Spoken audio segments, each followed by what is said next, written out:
Hit subscribe. Hit subscribe. Hit the bell. It's Get over notifications. It's It's Corona class.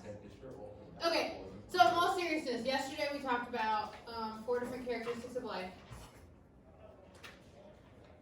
We're going to finish 4 more and then do the same writing assignment as we did yesterday, except we're going to use the other 4. Is it gonna be with the same like living and non-living things that we wrote on the? You can do either. I chose to keep mine. Okay. If I was you, I would pick 3 different ones just for your big writing assignment that starts tomorrow. If I were you. To help your life. Alright, so heredity by definition over there in the pink is the passing of traits from parents to offspring. The passing of traits from parents to offspring. So we can have organisms that just have similar traits. So if you look at dad plus mom equals their offspring.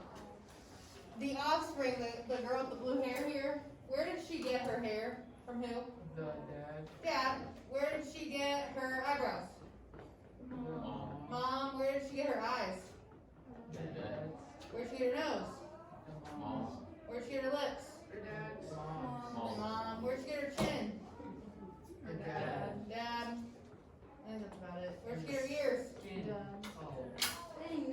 Ears are from dad. Skin is from Dad. dad. In between. Oh. You think so? She's a little lighter than my dad. Alright, I'll give it to you. Okay, so we can see similar traits in 2 organisms. Hypothetically, you get 50% of your DNA from your dad and 50% from your mom. It never works like that. Never works like that. How many of you are, we'll call it blessed, to look like more of one or the other? People always like, you look just like your mom, except your nose. It's a curse. Just like your dad. Or your eyes. Okay? We can't call it a curse. We're on YouTube. It's a blessing. At least I didn't curse. Okay. And then with heredity, we can also pass down traits that are exact, like clones. How many of your grandmas have a spider plant that looks like this? Hanging in a window, usually like in a hanging basket. Glowing? Yes, growing. They're glowing. Oh, no, okay. Yeah, it looks like it's glowing. No, it's a black background.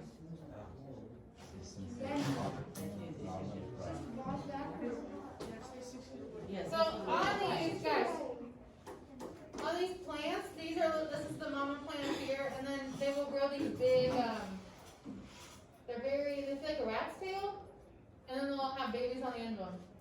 And then those will grow, and you can actually cut like right here and put this part in like a pot, and it'll grow again.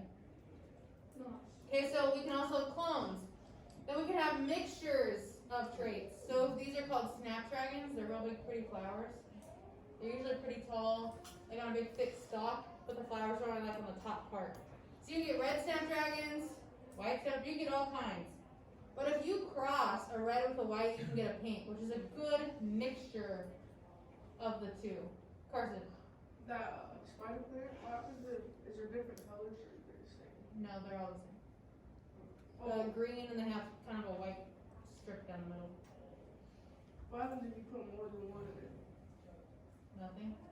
Will it grow bigger? Yes, because there's 2 of them. I didn't know they'll grow out. And then we can look further, so if you take 2 like light tan horses, you can get a variation, a predictable variation through a Punnett square. Everything is predictable in heredity. So if we did a Punnett square, we would figure out that there's a 25% chance of getting no color, a 50% chance of getting the same tan, and then a 25% chance of getting both kind of doses of color and get a dark tan. Everything is predictable, which is why I put that last word there.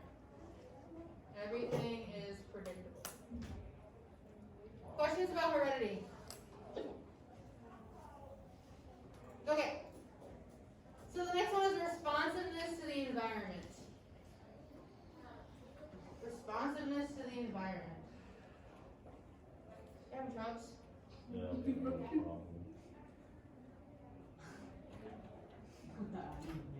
Here, give me the new one.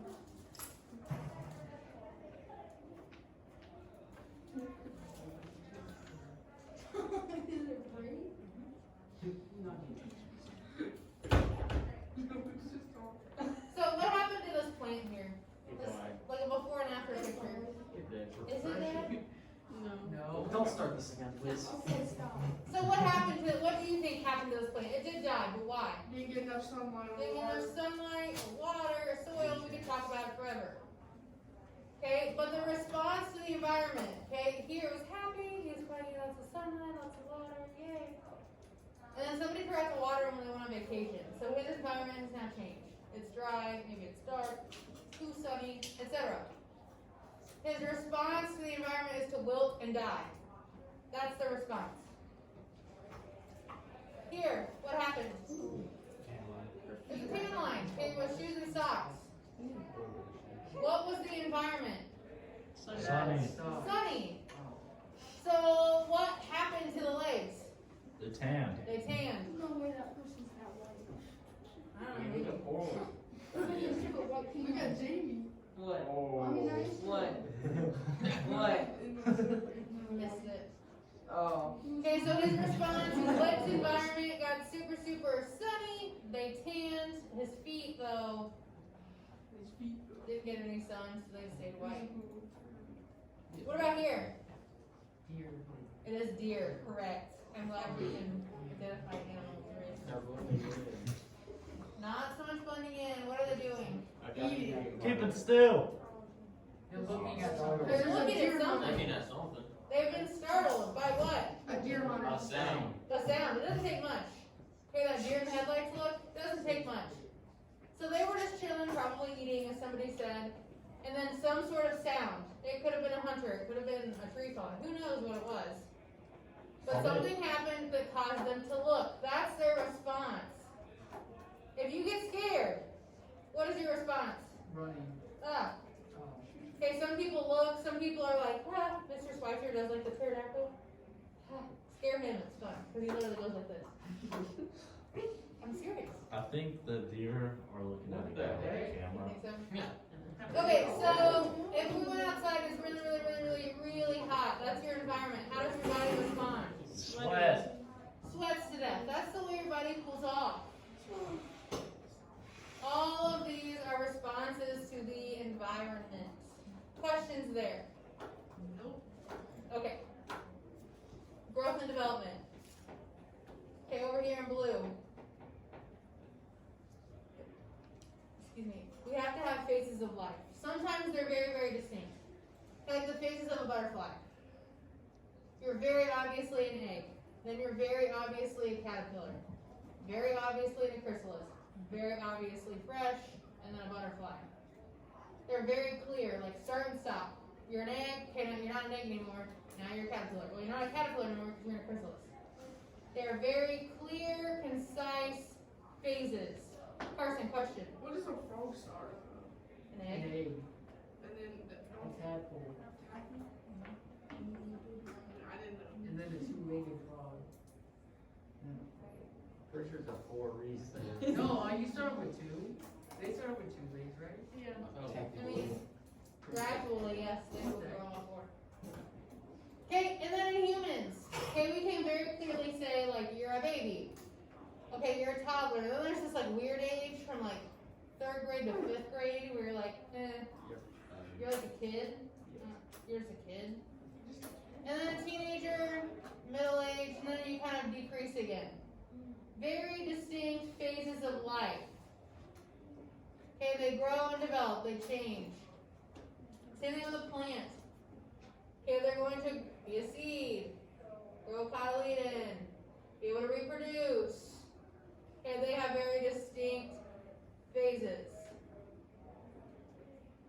Questions about growth and development? That one's pretty easy. Do You're able to grow. plants have like a lifespan, or if you Not like, necessarily lifespan. I or mean, like, like, if you keep feeding or like keep watering them and stuff, does that stay alive? it depends. So, like, if you think about corn, you can't just like keep it alive forever. Eventually, it's gonna grow the corn cob and then be done. So they have a very short cycle. Carson, question. I thought I was thinking of something. And now we're not. Okay. And I figured it. And the last but not least is adapt or change through evolution. Evolution by definition, and I want you to drill this into your skull. It's change over time.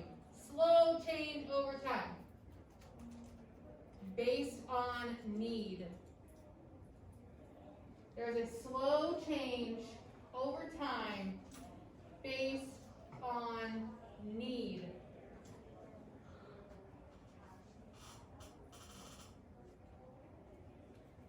So essentially, we're just going to change over time, is what adaptive evolution says. So here at Galapagos, or not Galapagos, I'm sorry, Darwin's finches on the Galapagos Islands. The bird on the left with the arrows coming from its mouth, he was the mainland in South America. That's what the finches look like there. And then as Darwin traveled to all the different islands on the Galapagos, he noticed that all the birds have very different beaks. See, with this one, that's like long and pointy, like a pair of tweezers almost, that's going to be meant for insects. Then you've got this next one that's like a woodpecker type. It's very long and kind of pointy at the end. He's going to be able to do a lot more, probably insect eating, some seed eating. Okay, it still has the pinchers at the end, but it's bigger than just this guy up here. And then the last bird had a very short and strong beak used for cracking seeds. Why do you think they changed? Go, Nate. Food. Okay, if you walk into your, I don't know, your house, and you really want a Reese cup, but there are none, what are you gonna do? Go to the store. Okay, you go to the store or find something else that sounds good. Maybe some Oreos or something. Okay, you're going to change based on your need. Okay, skulls. Okay, these were the Australopithecines. This is the farthest one.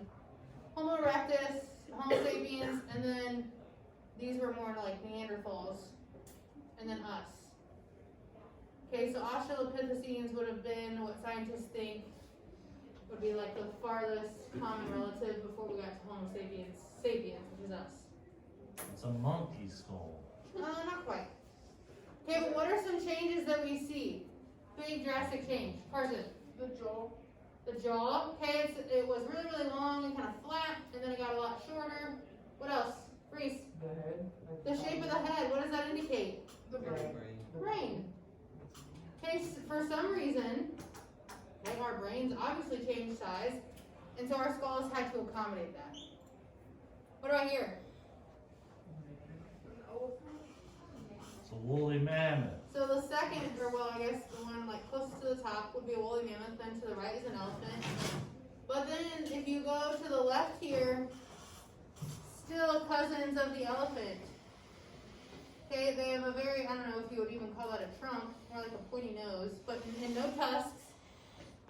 Then here they develop tusks that are almost curving like down, like teeth, and a little bit of a trunk, I guess. And then you get the woolly mammoth where the tusks curl up really, really, really, really big, huge trunk.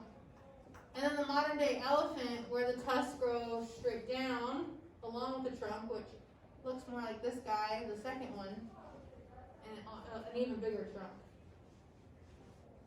So what does that indicate? Evolution. I mean, yes, change over time, but why? Needs. For the better. Needs. Okay, for whatever reason, they needed tusks that were growing different directions. They needed longer, shorter trunks.